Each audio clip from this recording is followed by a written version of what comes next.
Dangerous guy 14వ భాగం. చూపుల్లో affection కలిగి ఉండేవాళ్ళు అందరినీ ఆకర్షిస్తారు.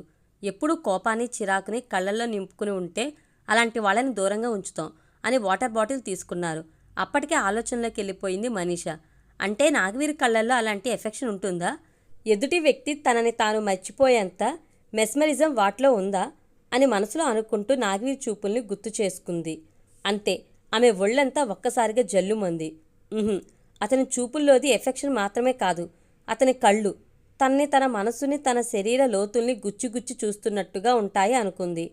నాగవి తన ఎదురుగా నిలబడి తనని సూటిగా చూస్తున్నప్పుడే కాకుండా అతను పక్కకు చూస్తున్నప్పుడు కూడా అతని కళ్ళు తననే చూస్తున్నాయన్న ఫీలింగ్ కలిగినట్టుగా ఇప్పుడు తెలుస్తుంది.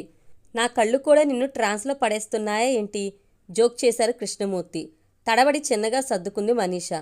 కుర్చీలోంచి హ్యాండ్ స్టిక్ సాయంతో లేచి ఇలా రా అని స్టోర్ రూమ్లో ఉన్న తలుపు తాళం తీశారు కృష్ణమూర్తి. ఆ గది లోపల దుమ్ము పట్టిన ర్యాక్స్ నిండా అనేక రకాల ఎంతో విలువైన పుస్తకాలున్నాయి. ఆయన టిక్కు టిక్కు అని కర్ర సాయంతో నడుస్తూ ఒక ర్యాక్ దగ్గరికి వెళ్తుంటే ఏం కావాలో చెప్పండి, నేను తెస్తాను అంటూ గబగబా ఆ ర్యాక్ దగ్గరికి వెళ్ళింది మనీషా. నీకు దొరకదులే గాని తప్పుకో అని తనకు కావలసిన పుస్తకం కోసం వెతకడం మొదలుపెట్టారు. అలా వెతుకుతున్న ఆయనకి సడన్గా ఏదో ఒక విషయం గుర్తొచ్చింది. మనీషా, మత్తును కలిగించే ప్రతిదానిలోనూ పాయిజన్ ఉన్నట్టు లెక్క. ఆ విషయం నీకు తెలుసా అని అడిగారు. అర్థం కానట్టు చూసింది. పాయిజన్ అంటే డైరెక్ట్ పాయిజన్ కాదు. మత్తు కలిగించేది ఏదైనా బ్రెయిన్ నర్వస్ సిస్టమ్ని డియాక్టివేట్ చేస్తుంది. అలా ఎక్కువసేపు జరిగితే కోమాలోకి వెళ్ళిపోతాం. ఆ డోసు ఇంకొంచెం పెరిగితే డైరెక్ట్గా లైఫ్ నుంచి డియాక్టివేట్ అయిపోతాం. ఒకవేళ నువ్వు చెప్పిన కుర్రాడు పాయిజన్ టైప్ అంటావా? ఆయనకి తన విషయం నవ్వులాటగా ఉందని ఇంతకు ముందే గ్రహించడంతో ఏం మాట్లాడకుండా మౌనంగా ఉండిపోయింది. 4 నిమిషాలకి 4 అంగుళాల మందం ఉన్న పుస్తకాన్ని అతి కష్టం మీద బయటకు లాగారు. ఆసక్తిగా టైటిల్ చదివింది మనీషా. దాని మీద మ్యాగ్నెటిజం అని ఉంది. ఆ టైటిల్ని చూడగానే ఆయన పూర్తిగా రాంగ్ రూట్లోకి వెళ్ళిపోయాడు అనుకుంటూ ఒకంత డిసప్పాయింట్ అయ్యింది. Mesmerism is nothing but magnetism. మన బాడీలోని అయస్కాంతం శక్తి మొత్తం మన కళ్ళల్లో ఉంటుంది అని ఆమె భావాల్ని గ్రహించినట్టుగా చెప్పి మరో ర్యాక్ వైపు వెళ్లారు. వెనక వెళ్లకుండా నిరాసక్తంగా ఉండిపోయింది. అక్కడ వెతికి ఇంకో పుస్తకాన్ని తీసుకుని వచ్చారు కృష్ణమూర్తి. డైలీ ఈ రీడింగ్ రూమ్లో 10 అవర్స్ గడిపేవాణ్ణి. ఇప్పుడు 10 మినిట్స్ కూడా ఉండలేకపోతున్నాను అంటూ రూమ్ క్లోజ్ చేసి నిదానంగా వచ్చి మళ్ళీ చేయిలో కూర్చున్నారు. ఆ 2 బుక్స్ని పట్టుకుని ఆయనకెదురుగా కూర్చుంది మనీషా. ఏదైనా అంతే, మన బాడీకి అలవాటు తప్పితే మళ్ళీ దాని మీద పట్టు తెచ్చుకోవడం చాలా కష్టం. ఒకప్పుడు మన కళ్ళకి ఎంత పవర్ ఉండేదో తెలుసా? ఎలాంటి క్రూర మృగాన్నైనా కళ్ళతో కంట్రోల్ చేసేయగలిగేవాళ్ళు. ఇప్పుడు ఆఫ్టర్ ఆల్ పిల్లి పిల్లలను కూడా భయపెట్టలేకపోతున్నాం. ఒకప్పుడు ప్రతిదీ చూపులతోనే తెలిసిపోయేది. కళ్ళతోనో మాటలతోనో ఎదుటివాళ్ళని పూర్తిగా మన గ్రిప్లోకి తెచ్చుకునే విద్యలు కూడా ఉండేవి. అవే ఇప్పుడు హిప్నటిజంగా డెవలప్ అయ్యాయి. కళ్ళతో మాటలతో ట్రాన్స్లోకి పంపి హిప్నటైజ్ చేసి ఎన్నో లక్షల ఆపరేషన్స్ ఎంతో సక్సెస్ఫుల్గా చేశారు డాక్టర్లు. ఇంకా ఎన్నో డిసీజులని కూడా తగ్గించారు. ట్రాన్స్పరెంట్గా ఉండే కళ్ళతో అయితే పేరెంట్స్ని ఇంకా త్వరగా ట్రాన్స్లోకి పంపేవారు.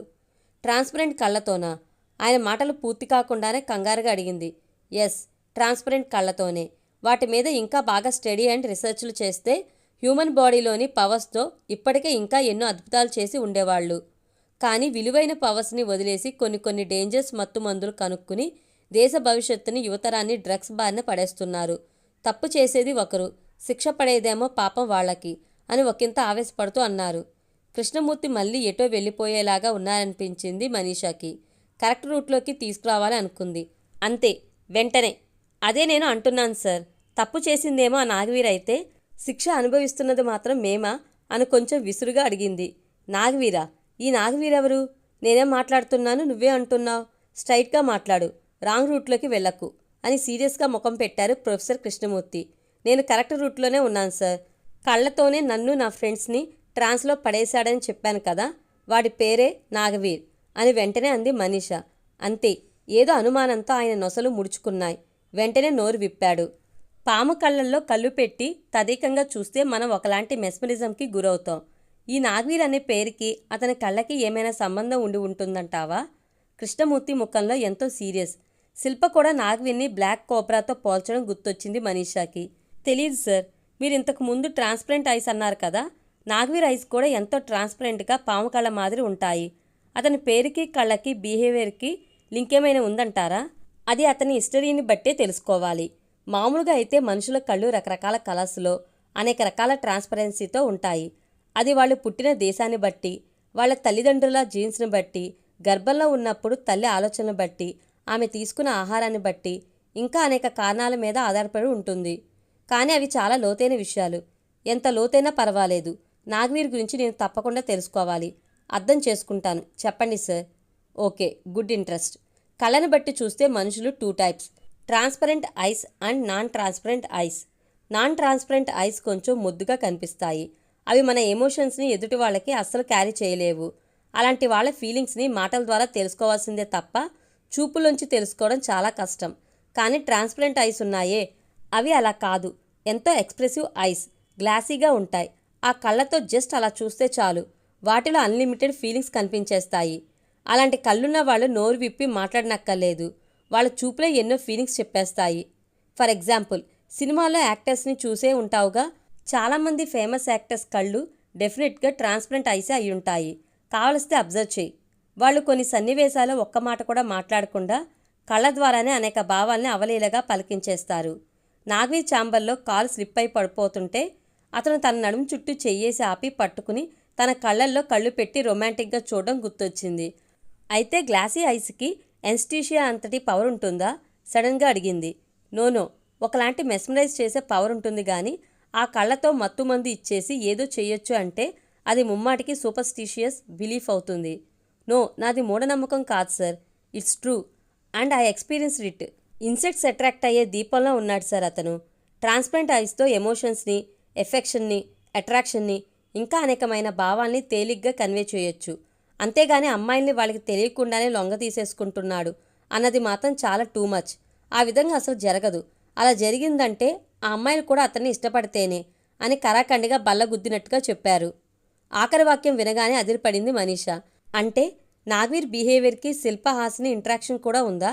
ఆ నాగవీర్ ఫోటో ఏమన్నా ఉందా నీ దగ్గర? మనీషా ఆలోచనలన్నీ చెదరగొడుతూ అడిగాడు ఆయన.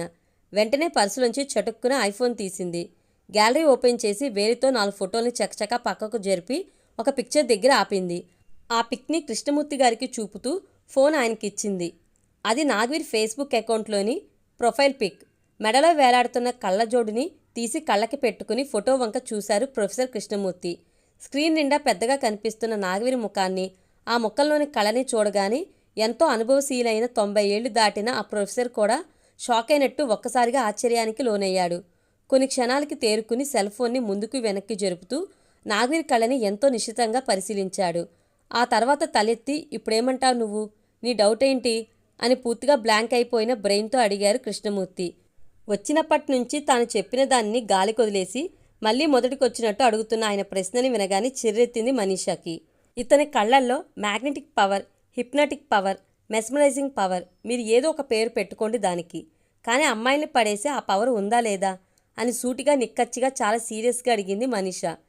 నాగవీర్ పిక్ని మళ్ళీ పరీక్షగా చూస్తూ తన అభిప్రాయాన్ని కొంచెం మార్చుకుంటున్నట్టు నిలువుగా తలూపారు ప్రొఫెసర్ కృష్ణమూర్తి.